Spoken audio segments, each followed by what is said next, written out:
Welcome to the intro. In this episode of The Tangent, we cover lots of different topics. Mostly we're focusing on our guest, Ed Morse, who is Well, I would say mostly we focused on Father Flanagan. Well, yeah, but like we're talking to Ed Morse. Right, How's that? okay. We're letting him do a lot of accept. like... Yeah, okay. So Ed gets to tell us all about this new documentary, Heart of a Servant, Father Flanagan's story, about Father Ed Flanagan, who is a fascinating figure. And I'm so glad that we got to talk about him. Yeah, definitely. His Boystown mission, and what Boystown is and how that model has been implemented in other parts of the world, other parts of the country.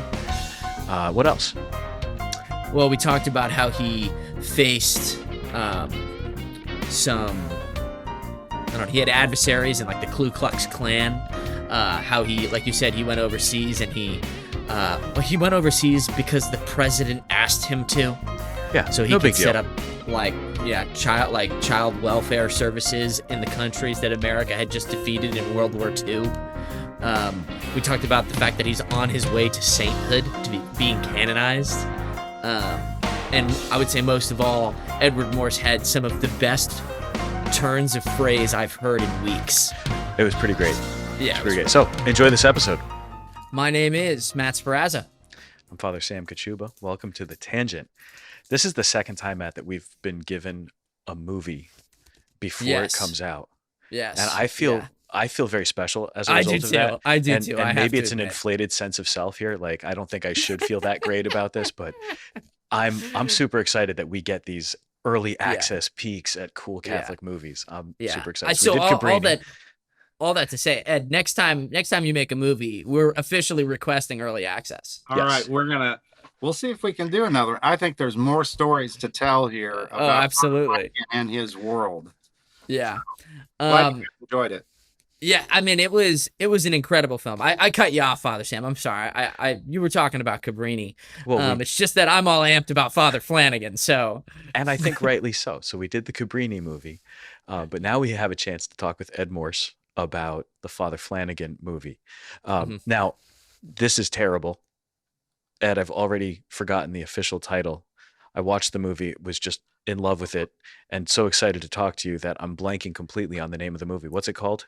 Heart of a Servant. Heart of a Servant. Flanagan story. So tell us a little bit then about Father Edward Flanagan. Well, he's a remarkable man who had to overcome a lot of challenges in his life, starting out at his birth. He was born premature, one of 11 children in Ballymoe, Ireland. Very faithful Catholic family. But being born premature, without the advances in medicine we have today, probably caused him some lasting health effects his whole life. He had respiratory conditions that made it difficult.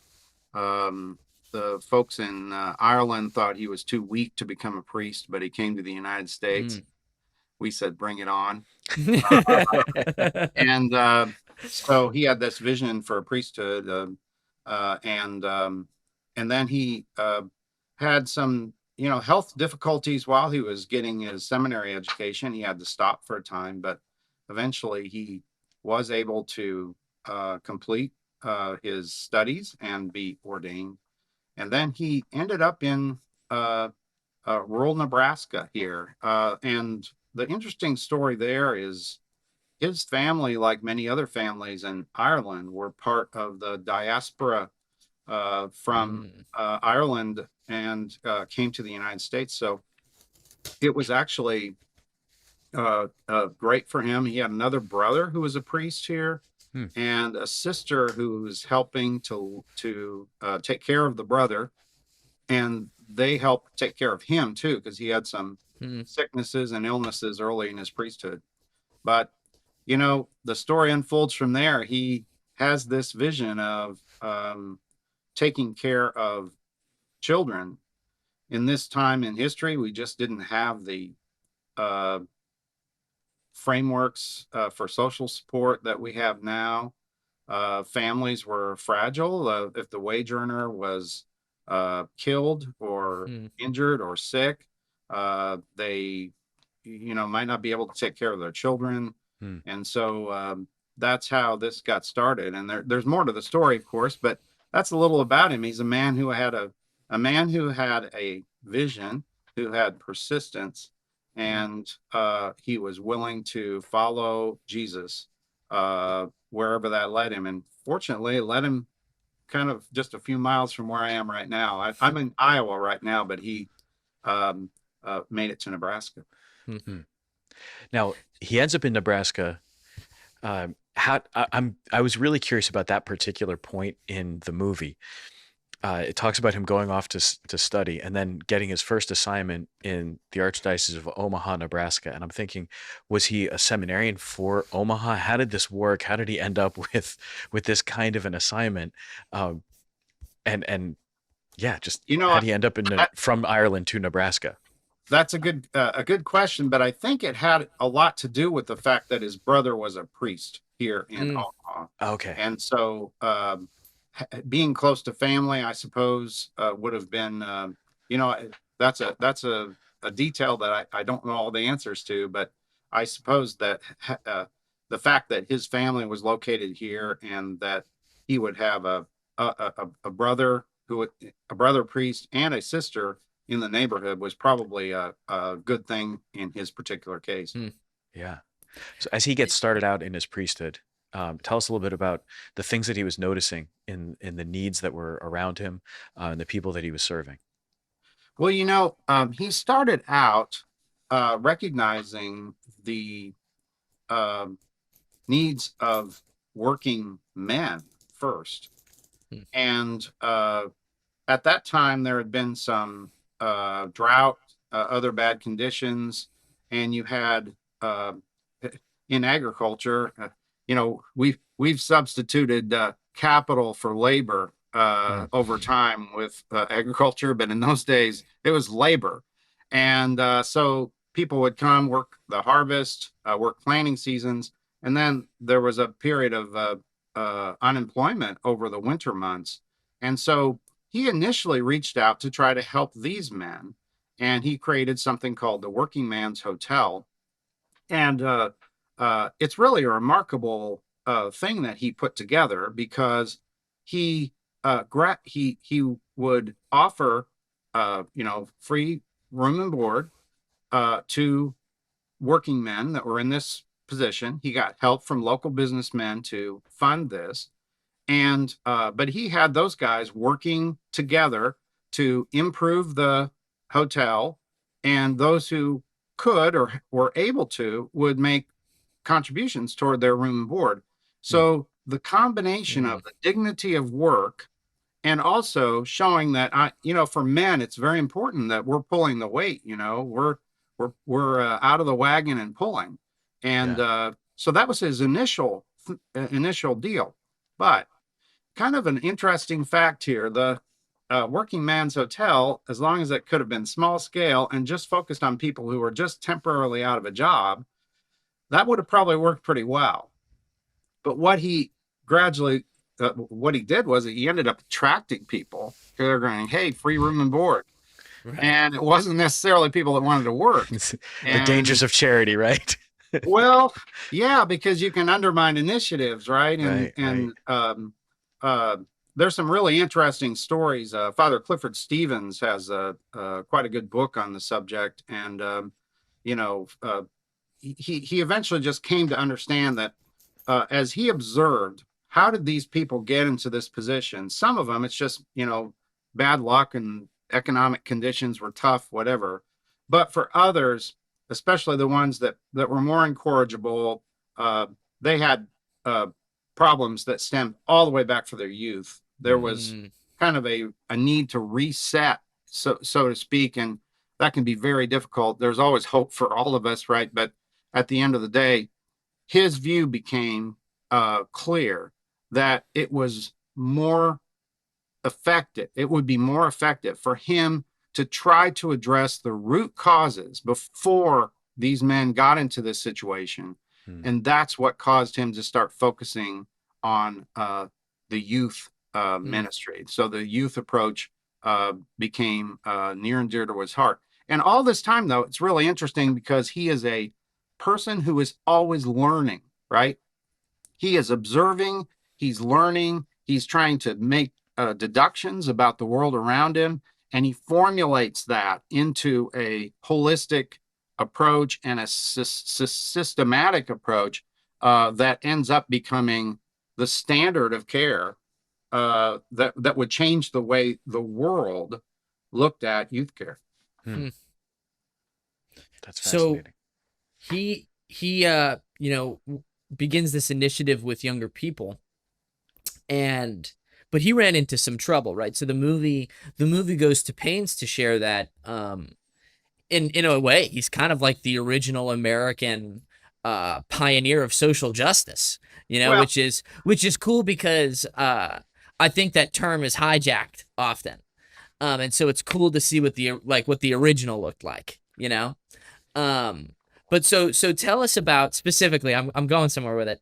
Tell us specifically, what his rules were in terms of like who was allowed to be taken care of, but then specifically why that's a big deal because of the troubles he faced in trying to accomplish just caring for everyone. right. Well, I guess he kind of had the approach that Flannery O'Connor did to Catholicism. Here comes everybody, right? And so that was it. All races, all creeds, all religions. In fact, I think really interesting side story here is the Jewish businessman and lawyer Henry Monsky, who assisted Father Flanagan in his efforts to help these youth. I believe the story is that they met in court, and they were, trying to advocate for these kids that had gotten into trouble, and some of the kids that were poor were Jewish, and Henry Monsky was concerned about their well-being, and Father Flanagan and Monsky had an agreement that if he brought kids in to his program and they were Jewish, he said every boy is going to learn to pray, but he's going to pray in his own way. And so it's not going to be a particular requirement that you convert to Catholicism, or in the day, if it was a Baptist thing, you'd be a Baptist or whatever. And so that really meant something to Henry Monsky, and he became a lifelong partner. And I think Monsky's story is himself. He went on to help found the state of Israel. He was the president of B'nai B'rith. What an extraordinary human being. Wow. And what a great story, because it brings together people that come, at that time, it wasn't necessarily so common, for people from different religious backgrounds. They kind of kept to themselves. But I think there was a genuine friendship there and a genuine collaboration, all to solve a problem that affected the common good. But again, all races, all creeds, all ethnicities, that's embracing humanity in its totality, which is something I think our Lord did too. So, Yeah. And you could tell that he had the attitude of seeing the face of Christ in everyone.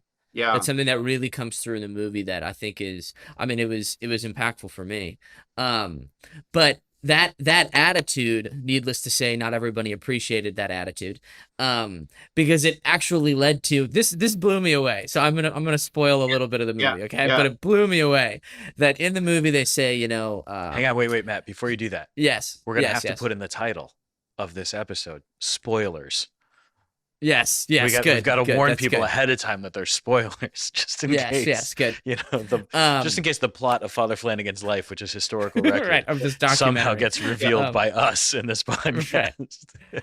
But Jonathan Rumi says a specific line, and he's the narrator of this film. Wait, that's the spoiler. You just gave it away. Jonathan Rumi's involved in this? Jesus from The Chosen is involved in this? Come on.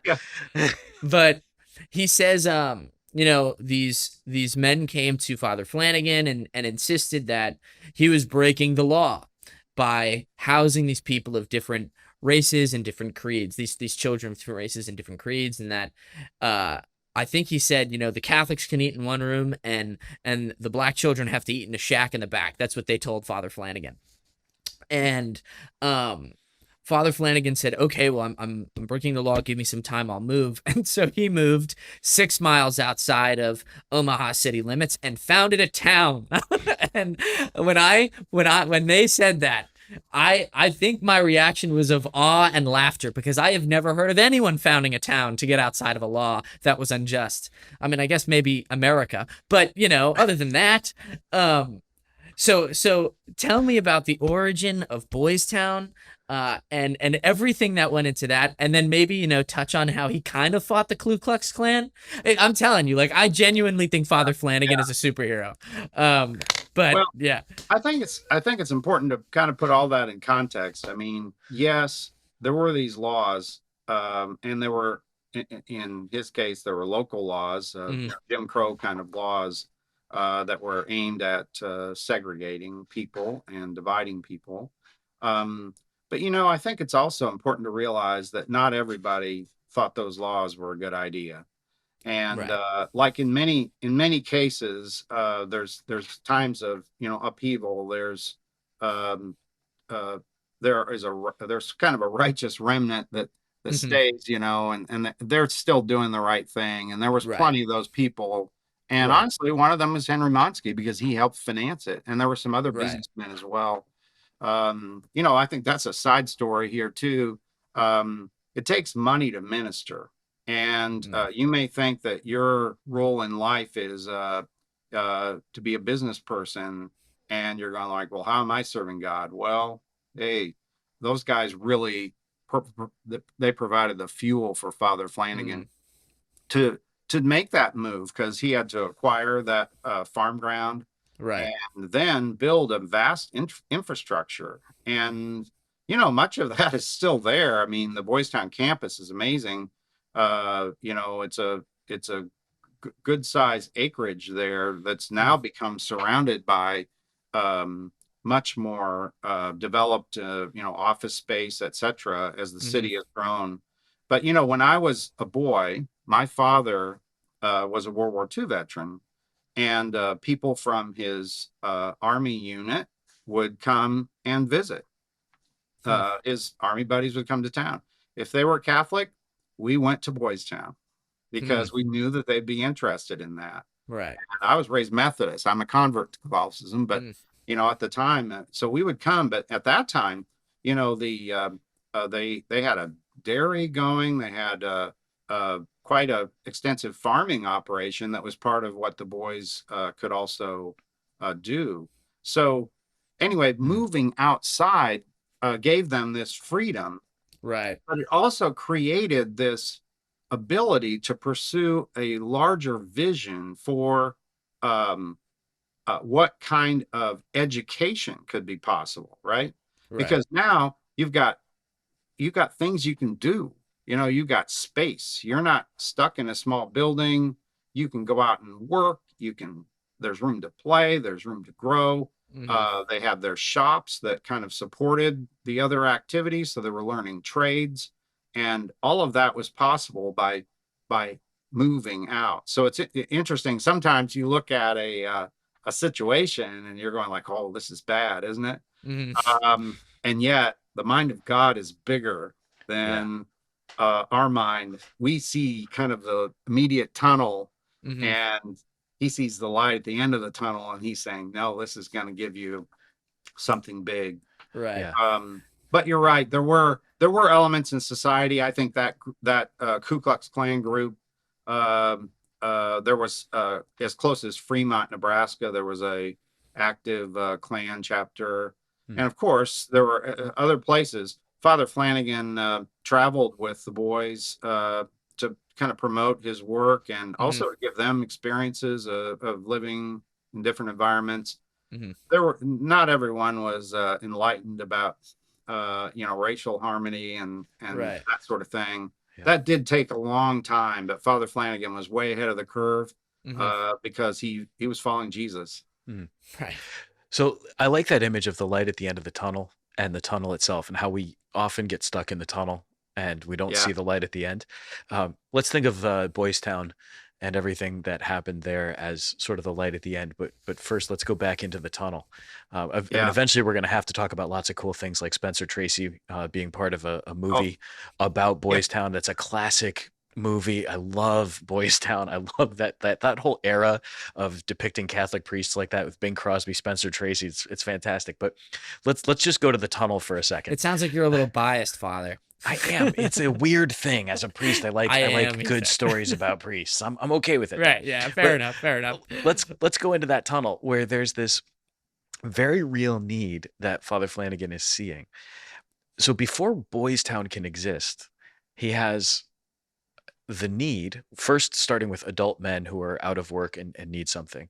But then he recognizes that uh, before these men were men with problems, they were boys with problems.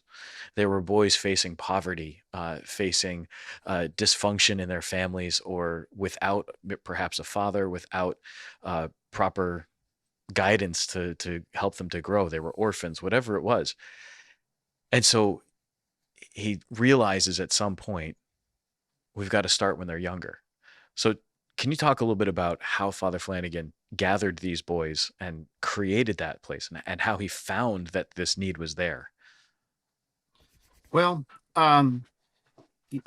he just in part he saw uh, the need around him Mhm. because there were kids that were living in very in squalor. Hmm. There would, Chris Farley does living in a van down by the river. You know, they didn't invent vans yet, so there were like blocks down by the river, Did and you, by the way, did you so know that Matt Foley is named after one of his really good friends from college who is a Catholic priest? no, I did not know Yeah, that. that's the whole like so the whole Matt Foley character isn't about the guy, but the name is the name of a Catholic priest who he was really close with. Hmm. All Isn't right. that great?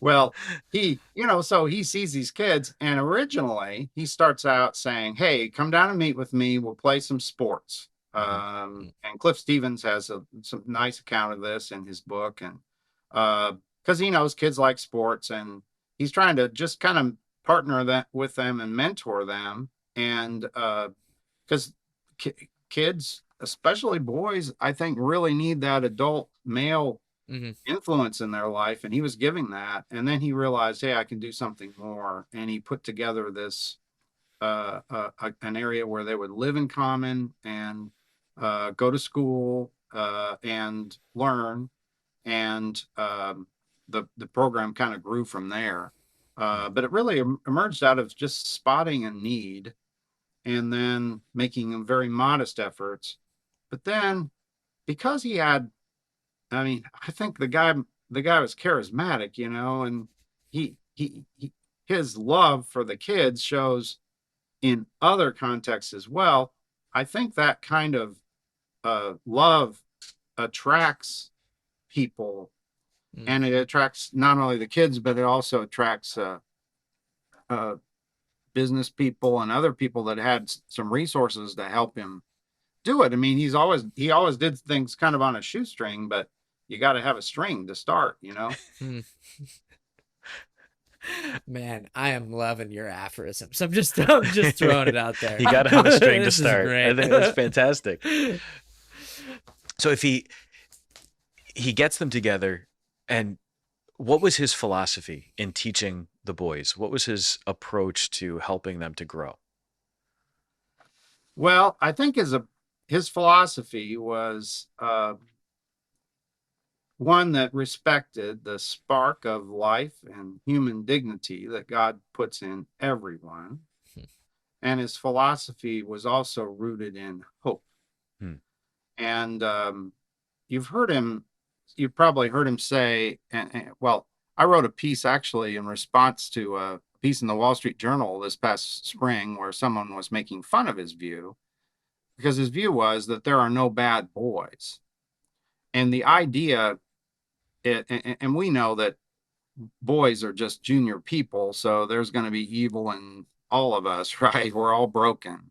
Right. But his point is bigger than that. He's not denying the reality of our fallenness, Hmm. but he's saying that there's no one based on what color they are, what religion they were, what creed they came from, nationality, uh, that made them inherently incorrigible.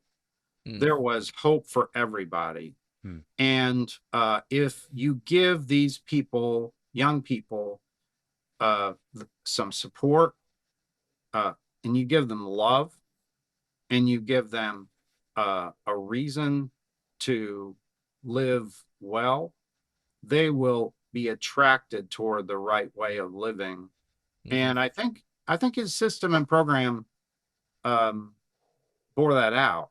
I mean, uh, Heather Fryer in the film was a former colleague of mine from Creighton. She's an historian. She's now left our university. She goes on to other things, but her comment in the film I thought was important. She said he didn't just uh, Father Flanagan didn't just help the boys be good, but he also wanted them to be strong.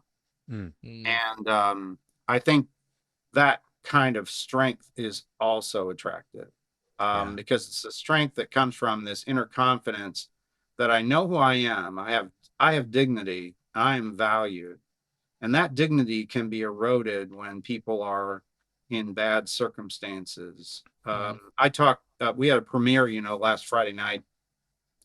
I talked with a number of Boystown alums, and some of whom are up in years, and one of them said, it was just really it was wonderful for me to be able to have clean pajamas, and I mean something simple like that, right? Yeah. He goes, yeah, we got fed well, that was good too, but I got clean pajamas and I had order and stability around me, whereas their life had been chaos, right? Yeah.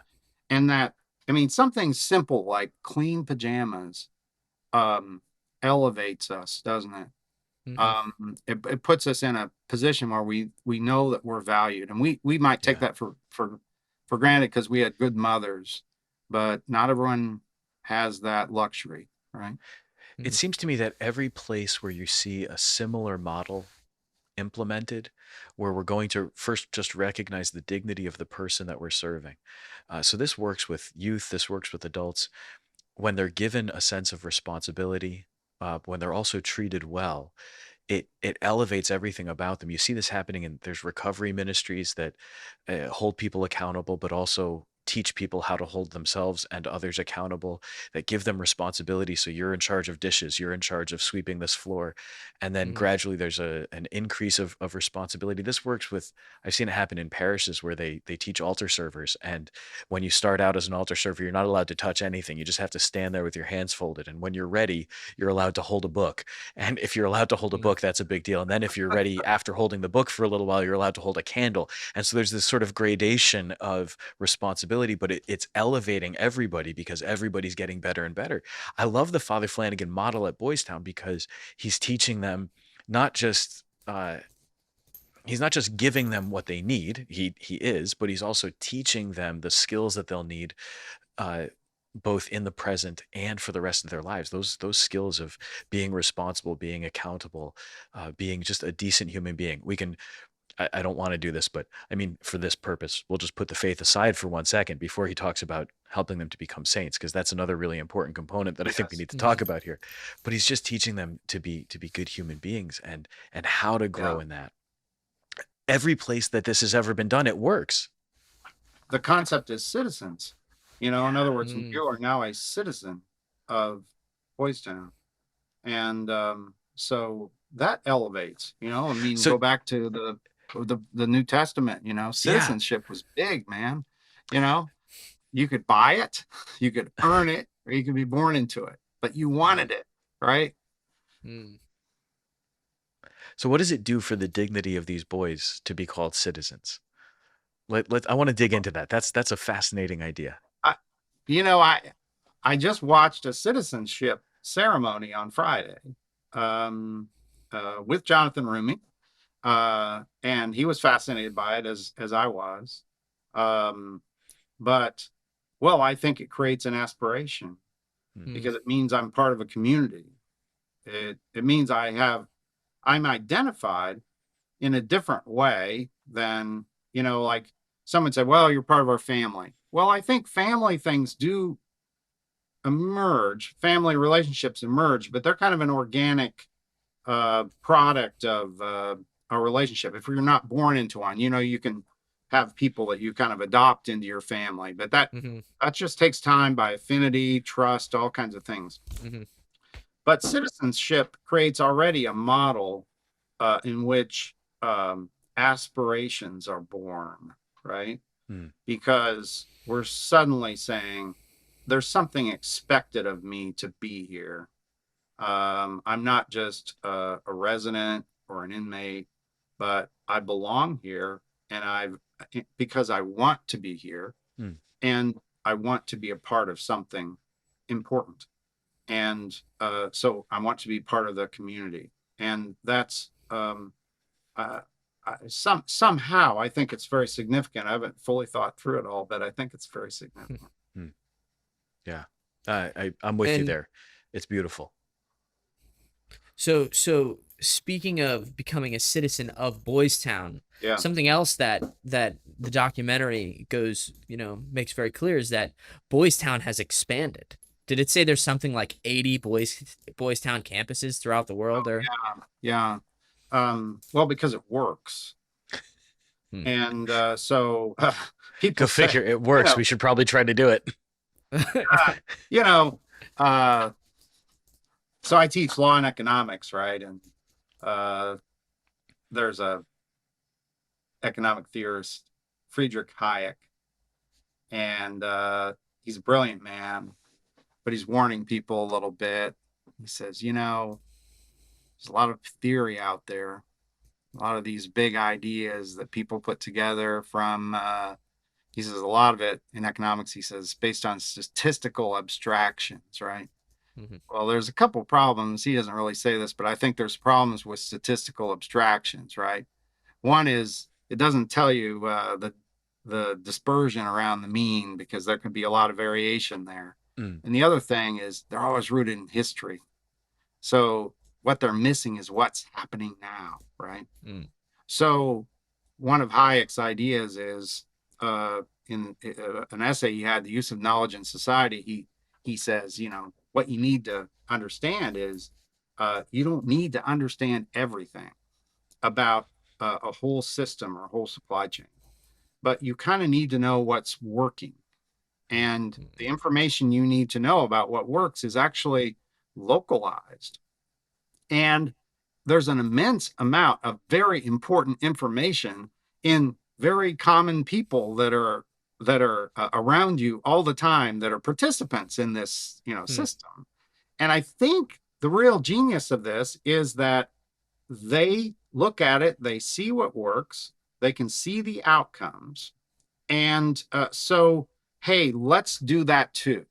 So human beings, I think, so many more lessons are caught than taught. Mm. And so you catch things from setting up the right environment, being around the right kind of people, having the right uh, uh, environmental conditions allows you to flourish a lot quicker. And once they understand what those are, those got transferred. But it wasn't easy, because people also say, well, we'll just keep doing what we've done before. And see, here's what T.S. Eliot, he says about tradition. He says, if tradition is only doing what the immediate prior generation did, then we ought to stop. And he's brilliant, because he's exactly right. It's just like, well, you've probably heard it. Well, we've never done it that way before, right? And it's like, that's not a reason. That's every new pastor's worst refrain. Exactly, right? It was in the Methodist church too, when I was growing up. But the idea of tradition should be that we're taking what the deposit that's been given us from the past, and we're reflecting on it, and then we're applying it to the current milieu in which we find ourselves, because we know that we're going to have to change we don't have to change the fundamental principles that we're operating on, but we have to change the way we apply them or do them. And that Yeah. was Father Flanagan's, I think, genius, was he was willing to go. Part of the film is he goes to Ireland and he says, "Hey, look, our institutions for youth care are terrible. They're based on, instead of love, giving the kid a right environment, give them love, and try to get them going in the right direction. They're based on punishment. Let's have a warden and we'll make life really hard for them if they persist in this other way." Well, which way is going to produce better transformation? You might get some form of outward conformity by the other, but what you're really shooting for, and I think what uh, the, you know, the, what we really are working on, I think, in our faith, right, is to try to transform, try to be transformed, through, Right. I mean, mysteries, of course, like the Eucharist helps transform us, right? Hmm. But as we uh, grow inside, then our our works and other things flow naturally therefrom, and that's a lot better system than trying to just focus on all the externals. That's why Jesus was talking about you're inside your whitewashed tombs full of dead men's bones or something Yeah. like that. Those are harsh words, right? Yeah, But they in are. essence, Father Flanagan had to do those. But uh, the other way that some of the spread was war. Mm. Mm. And maybe you want to talk about that too. But Father Flanagan getting called up by the president of the United States and said, "Well, why don't you go help these people?" That's a pretty good Yeah. story. Yeah. I would like to hear it more. Well, I'm wondering There's before. actually, go ahead. Yeah. Well, I was gonna say before we jump to that part of the story, which is absolutely, Yeah. I think a really important piece of this story, coming to this idea of tradition, right? And I love the T.S. Eliot line. G.K. Chesterton says that tradition is the democracy of the dead. So it allows us Yes. to take these things that have been done before and apply, like just like you said, apply it to our current moment and to say, what can we learn from what has been done before? And in some cases, what must we purify or reject? So as he goes and looks at Ireland and says, the way that we're doing this care for orphans and for the neglected children is the wrong way. We've got to love them. We've got to build them up. We can't just punish them. They've already been punished enough.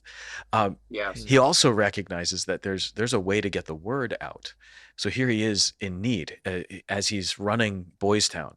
Boystown is a charitable institution. He doesn't have unlimited funding. So what does he do? Well, he starts to engage with the media. And so the media is part of the reason that there's a president who can call on him in the first place, because if it's not for the word about the good work of Father Flanagan getting out there, this doesn't happen. So talk a little bit about how Father Flanagan used the media to get the message That's out that he was doing something. that's an excellent point. And Father Flanagan did understand. He was an early adopter of radio, and he realized that there were opportunities to reach people, and that other people would connect to this message. So uh, one I guess one worry I have about the film sometimes is it does paint all the opposition, but there's also all this goodness that is Yeah. supporting him. And so it's usually that way, right? If it bleeds, it leads, right? So who's in the front page of the newspaper? It's all the evildoers. And so Right. then you think, oh, the world's evil. Well, no, there's a lot of good, and there are these good people that are doing things, and he connects with them, and they give them dimes and quarters and whatever, and say, help these kids. Yeah, they want to help them. It's a testament to the gospel is out there. There are people following Jesus. They just don't know what to do, right? And so Father Flanagan helps them. But you know, a lot happens also not just by intentionality, but by circumstances that are created that are beyond our wildest dreams. Hmm.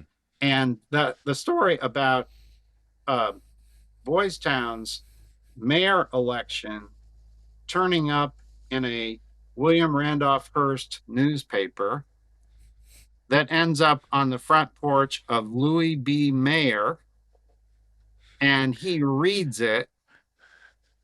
So think about Louis, all the people in the chain, in the food chain there, that had to get down to yeah. Louis B. Mayer. It was, Now Mhm. Louis you got B. to Mayer, find that's a reporter. that's Metro Goldwyn Mayer, right? The Yes, that's right. MGM. MGM. Yeah. Okay. Just to make sure that I know exactly who we're talking about here. Yeah. Yeah. So yeah. Man. So think about all the people in the food chain who have to Mhm. get that piece of information, and it's Right. about something. Hey, we're gonna have the mayor. Well, why do we have a mayor? Oh, because you're citizens, and this is your town. You know, Mhm. I had the CEO of Boystown and the vice mayor. Uh, her name is Anna Levering, on the stage with me Friday night, and I said, "Well, Rod," I said, "You're the hardest working CEO, and you tell me you're always working for the kids, and I'm so glad you brought your boss with you today, right? Because Anna, yeah, high school kid, right? But the mayor election is big, right? It's a story, and it gets eventually to mayor, and he says, "Oh, I want to make a movie about this. America will like it." Well, the story that emerged from that actually became a little more nuanced, Yeah. and it was not just focused on the kids, but also then gets focused on the priesthood, Mhm.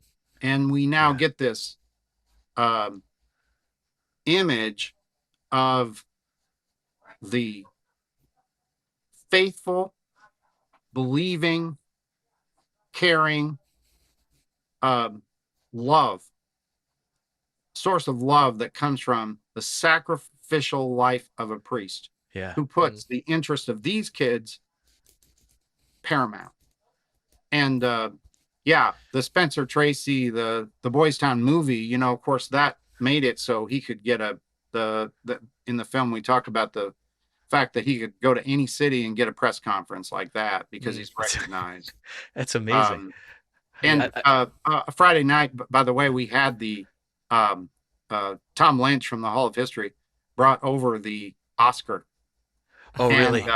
so it was there. I actually had to pick it up at one point because we had to move the table. I could not believe how heavy it was. I was afraid to touch it, because it's movie history. Yeah. But Mhm. God bless Spencer Tracy. He just says, I'll accept this, but I'm dedicating it to Father Flanagan because he thought he was the real hero of the story. Mhm. And Spencer Tracy went on to be a longtime supporter of Father Flanagan's work. That's so fascinating. I mean, the idea of a major Hollywood star like that uh, making a movie. I think the other dangerous thing is having a movie made about you while you're still alive. That's just got to be a lot of pressure. That's got to be a Mhm. terrifying ordeal. Well, Can you imagine how Father Flanagan feels after that? Like, first of all, he's oh, got to try to look like Spencer Tracy for the rest of his life.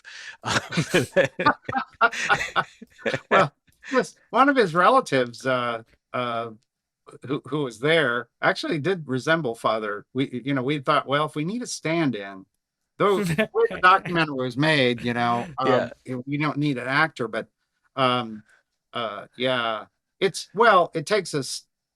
I've always been taught it takes a steady hand to hold a full cup, right? Mhm. Yeah. And the fact is, Father Flanagan, he had a steady hand, Yeah. and he kind of grew into it, right, over time. Mhm. So it's like he isn't going to be uh, swooning based on fame or even around later in his life when he was a genuine celebrity Mm. and people wanted to be around him. uh, he wasn't he was happy to embrace them. He recognized, I think, that was part of his role, and that helped to uh, keep the fuel in the tank for the mission to go forward, right?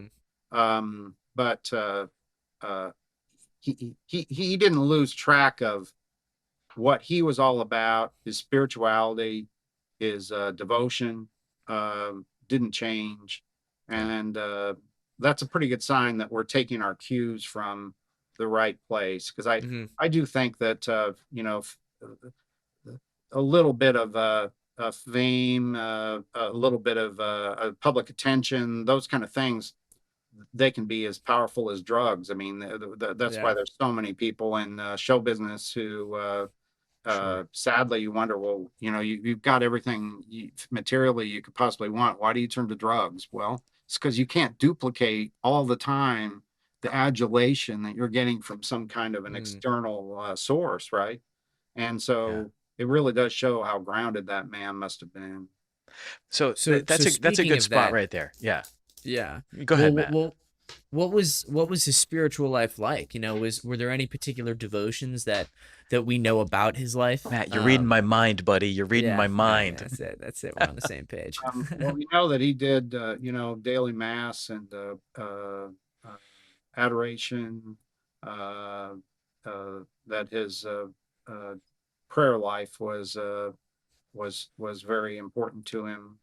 Um, you know, I guess that's a really good question. I'd like to maybe even know more about that. There are probably people who know more than I do. Hmm. But that did come across from the the uh, Clifford Stevens's book. There's Hmm. actually a couple of books. One of them was written very close to the time of his death, by a father and son. I've forgotten the author's name at the moment, but I had the privilege of knowing Father Clifford Stevens, who was a Boystown boy, went on to be a priest, and he devoted a good chunk of his later years to writing about Father Flanagan. Um, an interesting little side note: I polled the audience. We had about 1,000 in the house there at Boystown Friday night, Hmm. and I said, "How many of you um, knew personally Father Flanagan?" We were down to one in that 1,000. Wow. And I had dinner with him the night before, so I knew there was at least one. But then if he asked the next question, how many people knew somebody who knew Father Flanagan? Well, then half the house stands, right? Right. Wow. So it's just that, you know, time marches on. As part of the cause for canonization, the uh, uh, process included interviewing people who had known him Mm. personally. And I believe by now, all but maybe two or three. There's one, uh, uh, one person in the film, Winky. She's still very much alive, Hmm. and so she, met him when she was a pretty small child, Hmm. Hmm. So we're getting Father Time marches on, right? Hmm. The other thing that kind of crossed my mind, so we were talking about how it's important to take into context the time period that people are serving, and Yeah. as you said, Father Time marches on, right? And so what are some of the primary problems of our modern age? And um very much connected, but perhaps like more intimate, it's that there's a crisis in fatherhood and motherhood, right? Like there are parents who don't want to be parents. And something my wife, I have a 1-year-old son, is and my wife is very into the Montessori method. And so she's constantly saying to me, because I need the reminder, Matt, you need to image to him what he's going to imitate. And it really struck me that that's basically what you said Father Flanagan did. Like he really created this image for the young boys to follow. And so I guess my question is, I'm curious if there are, like, if there's this is off the board, so you might not know this. If there's a compilation of his writings or his Oh yeah. like radio addresses that can basically be brought together for parents today. If he can be a role model for fatherhood, for biological fatherhood, as Hmm. opposed to the spiritual fatherhood. Yeah. Well, that's a pretty good idea, actually. We do have on our You can have it. You can uh, have it. I won't. I yeah. won't. I won't ask for more than 50% of the Okay, royalties. all right. Well, your agent can talk to my agent. Okay, all Our right. people will work it out. Father Sam's actually my agent, so Oh, this It's a might we- not okay. this might it's a not go well for me. Man, it's a very weird quirk in our I'm at a system here. distinct disadvantage now. Yeah. Uh, Yeah. but maybe, yeah. Well, there are one of the wonderful things about Father Flanagan is that the Boys Town as an institution did preserve, and they have a separate area. It used to be the dining hall for the kids, and they turned it into something called the Hall of History. Mm. And the curator of that is a man named Tom Lynch, who is one of the best human beings on the planet, but also one of the most knowledgeable individuals, who has just a copious memory, and has preserved many of these uh, accoutrements of Father Flanagan's life. And so there's probably some resources there that we could tap into to look at that very question about parenting, and of course the methodologies associated with that Father Flanagan developed. They continue to work with those, etc. But they work with kids, Hmm. and try to make positive changes. Um, you know, uh, there's a lot. There are many facets of this Hmm. man, and so you've identified uh, an angle that maybe not many have thought of. Yeah, well, I just thought it was interesting because so much of the work was presented in that macro fashion of like, this is how he he ended up working with a president, for goodness sake, like this is how he changed policy. And it's like, well, what about that intimate, Yeah, just father son? Like there's only two people involved in this policy, So yeah. yeah, I just thought it Well, was an interesting idea. his own family too. I mean, his sister, from what I understand, his sister, came over and lived at Boystown. He Hmm. had, well, Ed Flanagan was his nephew, no, Mm. great nephew, and because of a situation in his father's life, the mother died when he was very young. The father's work required him to travel. It became important for him to have a place, and he went to live at Boys Town. So Father Hmm. Flanagan was not, he wasn't just all out there by himself, but he had other family members Right, too. So right. again, as you mentioned, the imaging behavior, you image how you relate to your family.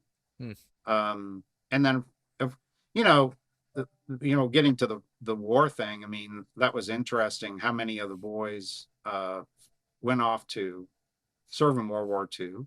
Hmm. And they wrote to Father Flanagan uh, as their father, Hmm. like he was their Yeah. parent. Hmm. And, writing home, uh, that's who they chose. Hmm.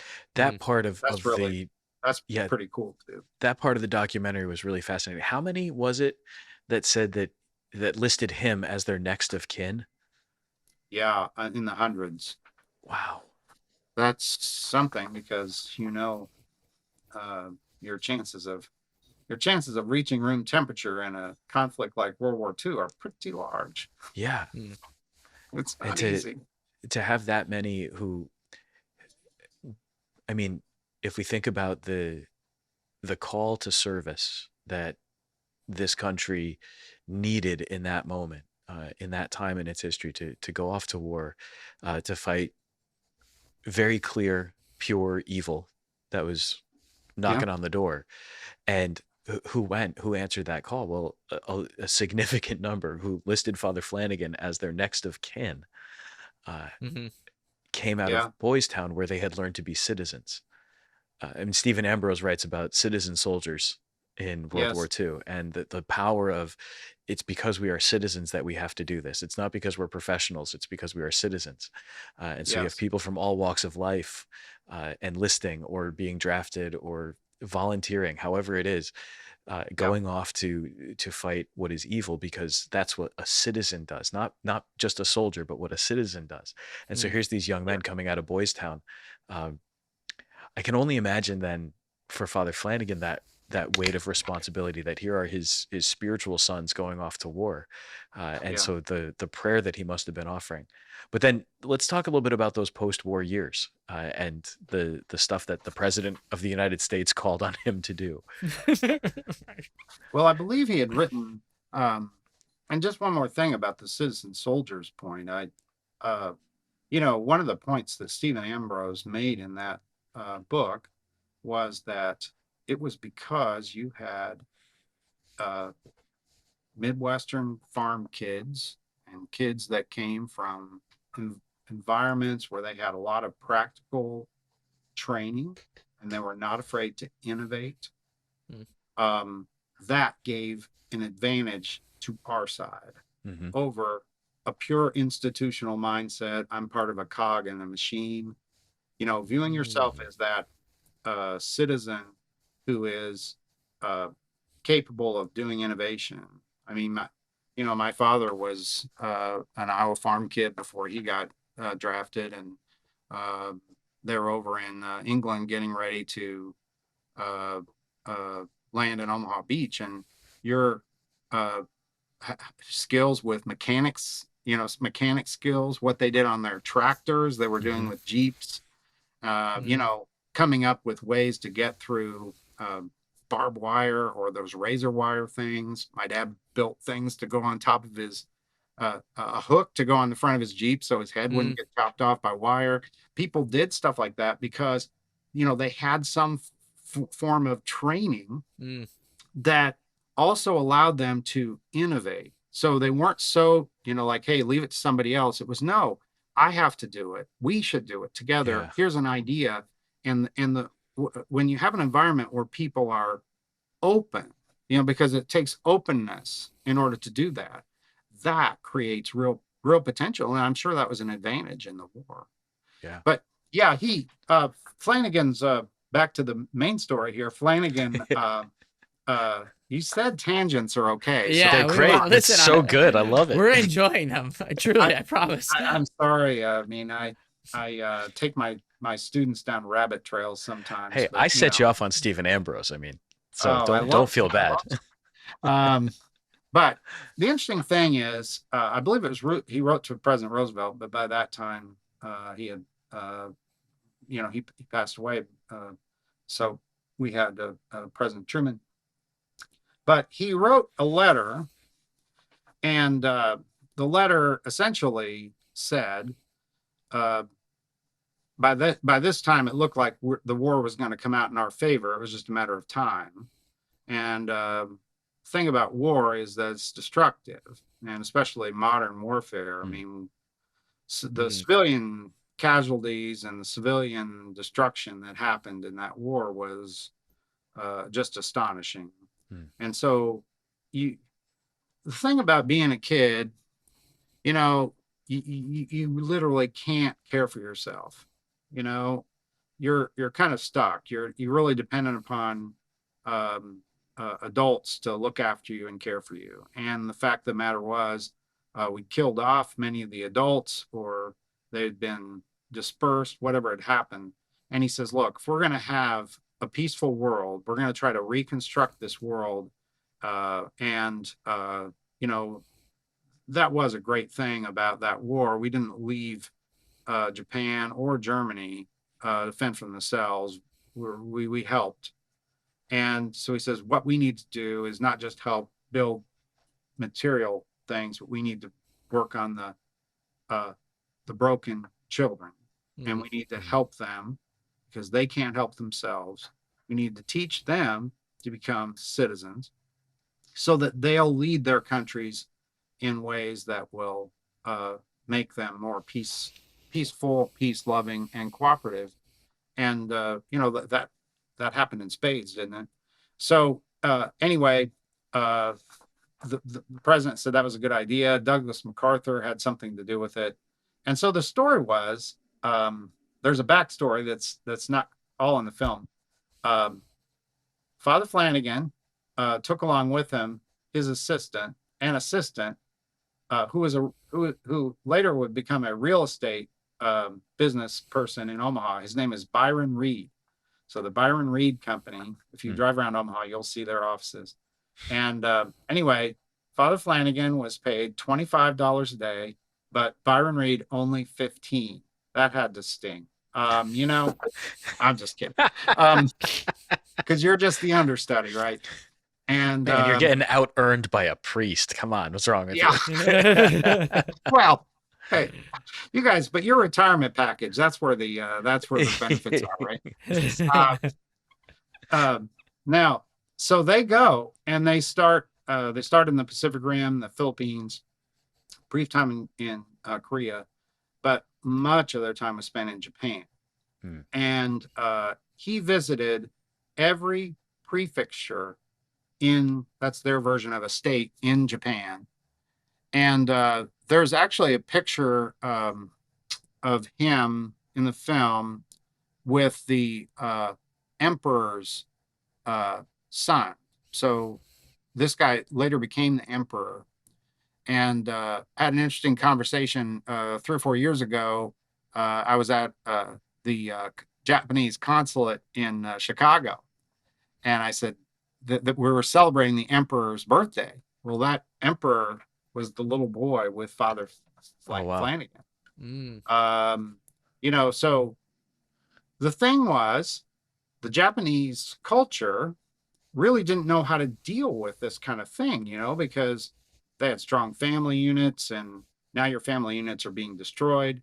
Hmm. So it was kind of a new idea for them. And they also, we've had movies about this. They had, uh, shall we say, a skepticism of sorts about Western ideas, and particularly Christianity. Yeah. Weren't always so hospitable to Catholics, Jesuits, who tried to evangelize. But in his case, they welcomed this man. And Omar Gutierrez even has a story about how the name, and I'm sorry, but my Japanese language skills aren't good enough, but how the name priest actually changed its meaning as a result of Father Really? Flanagan's there. Yeah.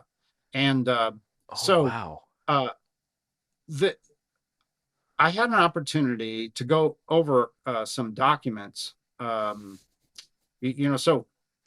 bottom line is he gets them to adopt his model and create these youth care facilities, and some of them are still operating, and one of them's in the film. Unfortunately, it was during the coronavirus, so the kids are covered up with masks. Terrible. Mm-hmm. But Father Flanagan then tries to do the same thing in Europe, in Germany. So he's headed to Germany, and that's around the time of his death. And I had an opportunity to go through some of the archival material, including the letters from the Japanese officials that had met Father Flanagan. And you have to understand, these people, they sent letters and an outpouring of sympathy at when they heard of his death. Mm-hmm. And these people were not Catholic. There are many Catholics in Japan. It's a small percentage of the population, but these people came from a different faith tradition. But they just said, when this man was among us, I mean, they are saying things like this, I'm paraphrasing, but when this man is among us, we felt like Jesus was walking with us. Wow. So he had such a warmth, such a charisma, and such a loving attitude of embracing these children. It must have been astonishing. If you, going back to your Montessori example, it's like, well, wait a minute. These were the people that were, they should be really unhappy because we all killed each other, right? In a war. And here he is loving our children. Right. That's an astonishing image. It isn't like, that's a shame. You guys shouldn't have done that. Right. No, I'm going to go love your children for you because you can't, or you need help. There are times in everyone's life where you just need the help. You don't have the resources, and you're going through difficulty. And he was there for the Japanese people at that time, which was really quite a wonderful story in itself. Almost as wonderful as, well, he treated the Japanese people with dignity also when he brought, we didn't get to talk about that, but when he brought over 200 Japanese American citizens out of internment camps Mm-hmm. and brought them to Boystown to live, so they could live better life than they would have lived in an internment camp. That comment that they wrote in their letters that it was like Jesus who was walking among us is I think a nice segue into talking about his path to canonization.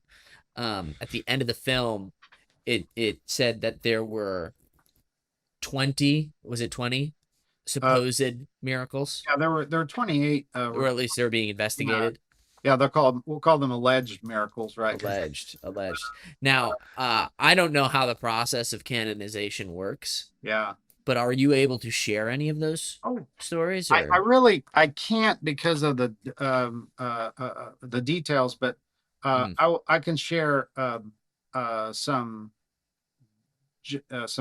general observations or some ideas about it. Yeah. First of all, what are we looking for? So there are things that human beings are capable of judging, albeit sometimes with a bit of doubt and uncertainty. A healthy skepticism can be good, Yes, we think we're capable. Yeah. And things like, does this person possess heroic virtue? So we're doing, we had to do a very thorough examination of his life, prepare, reports of, as I mentioned, firsthand encounters, as well as other documentary evidence, and submit this giant dossier. It goes to the Vatican, and then they review it and they look at that. And we're getting very near the end of that process. And if the theological commission that looks at these things finds that heroic virtue is present, it'll go to the dicastery, and there'll be a vote on that. And if that vote is favorable, then he would be called venerable, right?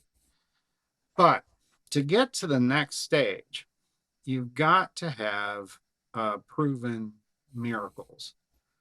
And so with one miracle, you can be called blessed, and then it's appropriate for there to be some measure of devotion associated to you in public context, as opposed to privately calling upon that person for the intercession and a prayer. And then if there are two, then you can be canonized, and then you're that sainthood. Right. But you see, the church really does have a very rigorous process. There are over 2,000 cases that are presently in Rome for sainthood. And this process of evaluating the miracles and judging whether those can be attributed to the intercession of that individual, that's kind of a mystical way for us to go about, or it's an indirect way of proof. It's an inductive form of proof. But this person must be, among the holy ones and saints and angels and our Lord, because of his intercession and working the miracle. So you can say that the other judgments we make are looking at the sort of the direct evidence of how that person lived, and this is looking at an indirect effect. Can we attribute it to intercession, to prayers of intercession that went to Father Flanagan? And then can we attribute an outcome that is otherwise inexplicable apart from that intersection? And that's what's so amazing about it. I had a conversation with a Boystown a young person from Boystown last Friday. He asked me, what does the league do? And I tried to explain a little bit about this. And I said, I said, we talk about miracles as though they're very rare. I said, but I think they're a good bit more frequent than we let on. And there are actually a lot of examples of miracles that are simply inexplicable, not to mention all the things that, kind of happen around us. And the young person said, he goes, when I walk around campus, he goes, I feel like God is here with us. And I thought that's a really interesting idea for a young person. I don't know what, how deep their faith, commitment or anything are, but he felt like those things were true. And he also felt like there were kind of miracles, because there's miracles of change in our disposition, change in our circumstances, and our ability to love and other things. Those are all miracles too, and I believe in them. And it's like I can testify that I have experienced miracles. I really have, because we just talked about getting the newspaper story to Louis B. Mayer. That's a miracle. But the miracles that we're looking at are usually medical in nature, because they can be proven to an extent, right? Yes, exactly. It's just the fact that our disposition can be so skeptical. We're going like, wow, that was just right. That was just lucky. Yeah. Right. Okay. All right.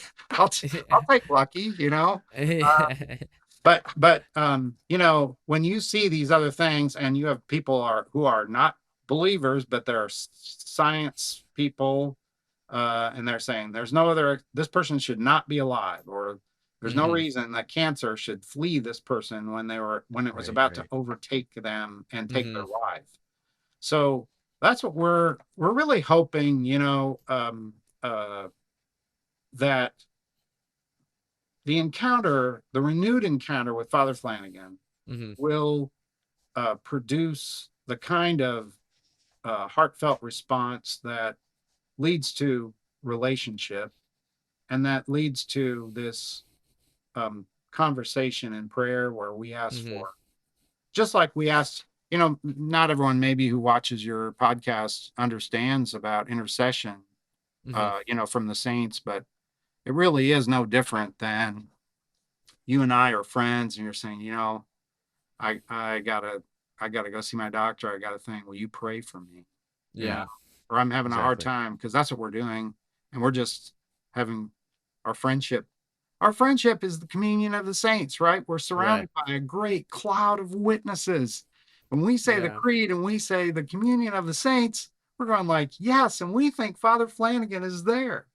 Right. Amen. Yeah. It's incredible, really. Good. The truth of it is something that I feel like I think about it pretty often, and it just like wows me every time, which is, maybe a silly way of saying it. But if indeed when you're baptized, you become a member of the body of Christ, that means like you are a member of that same body that Mary, the mother of God, is a member of, like how intense is that? She's a fellow citizen. Right. Yeah. Citizenship again. Yeah, it's exactly right though. Right. Ed, we've taken a lot of your time with this, and this is amazing. I'm so excited about this. Where can people find out more about the Heart of a Servant documentary? Where can they find out more about your foundation and the league and everything that you're doing? The Heart of the Servant, the movie is going to be in theaters. It's a Fathom screening. It's going to be in theaters starting October 8th. Okay. And right now it's scheduled for one day, but in your jurisdiction, if lots of people call up the theater and say, hey, I want to go, we'll probably get more dates. It's funny how that does. Markets do expand, don't they? Yeah. Anyway, it's fatherflanaganfilm.com. And that's how you can go there. You can find out about the film. You can get tickets there. And our league, if you just Google the Father Flanagan League Society of Devotion, you can find our website. We have a lot of resources on the site of things about Father Flanagan, and you can contact us through that. I hope people will go see the film, because it really is worth. It's worth your time. Amen. A lot of people will think, well, it's a documentary, that's got to be boring, but it's not. I was the moderator and the MC for the event, but after I got off stage, I went and sat in the back row and I watched the film, but I was also listening to what I was hearing. and the audience, there's a lot of laughter. Hmm. There are some tears.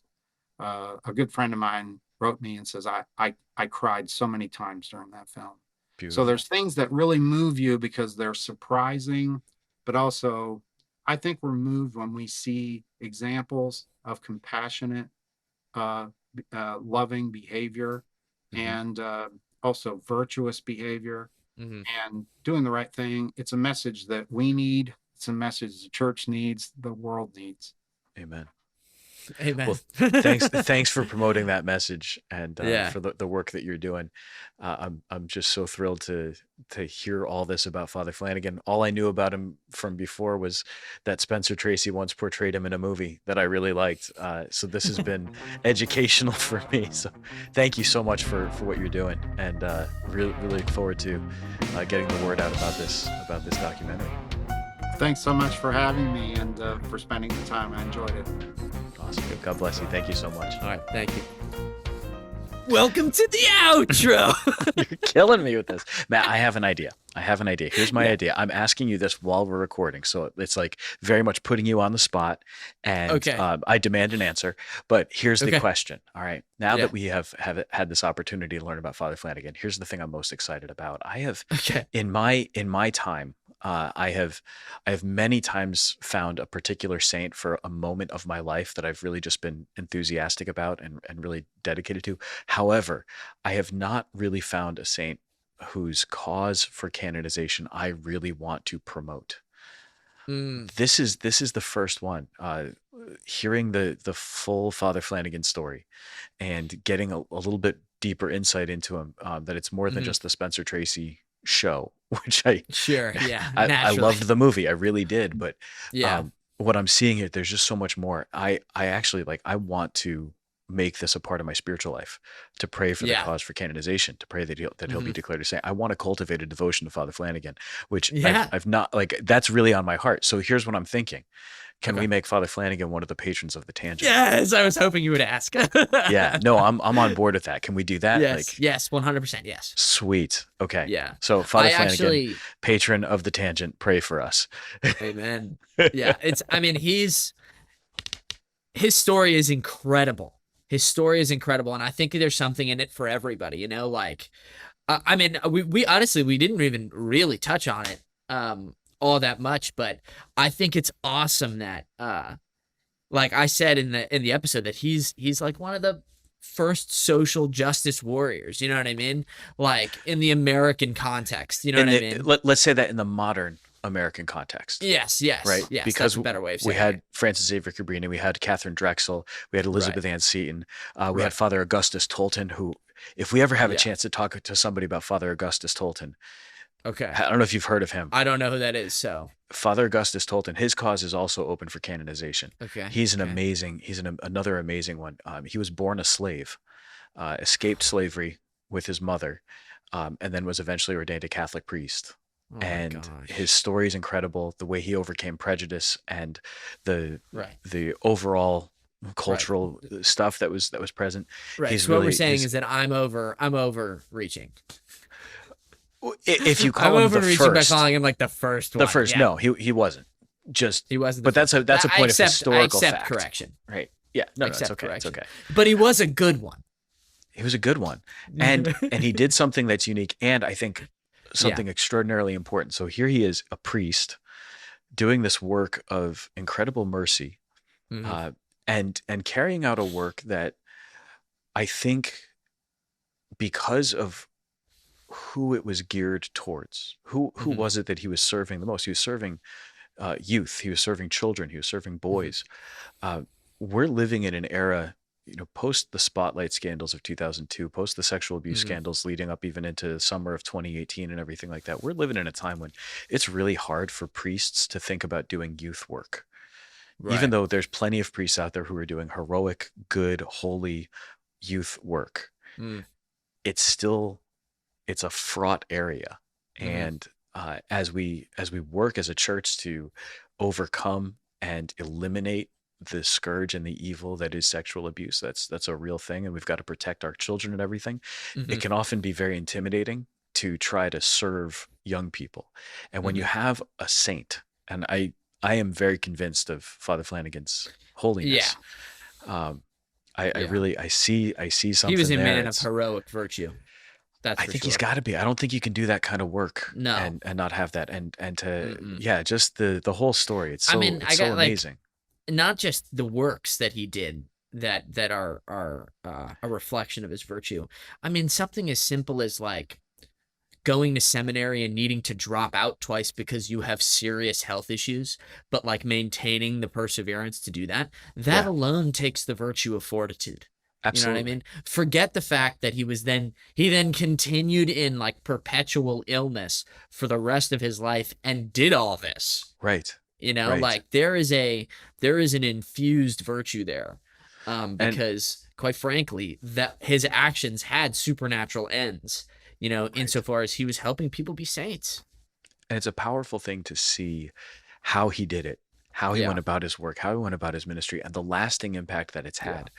What I'm really looking at here is we need an example to counteract the evil example that we Hmm. see. And there's a fear then. We don't want to have that fear. We can't live in fear. We can't live from fear. But Hmm. there's often that fear that somebody's going to think this the wrong way, or they're going Yeah. to approach this the wrong way. And so to have somebody who is doing things the right way, who is Yeah. doing things in a way that is holy, to have someone who served young people uh, because they needed to be taken care of, Yeah. who worked with them recognizing their dignity. Yeah. That's the counter example to Yeah. that evil, and that's actually the ideal that we need to hold up. So if we're looking Right. for a model, if we're looking for the way to in a Right. holy and holistic way Right. keep our children safe, serve our young people, and do this good work, I think Yeah. Father Edward Flanagan is a tremendous example.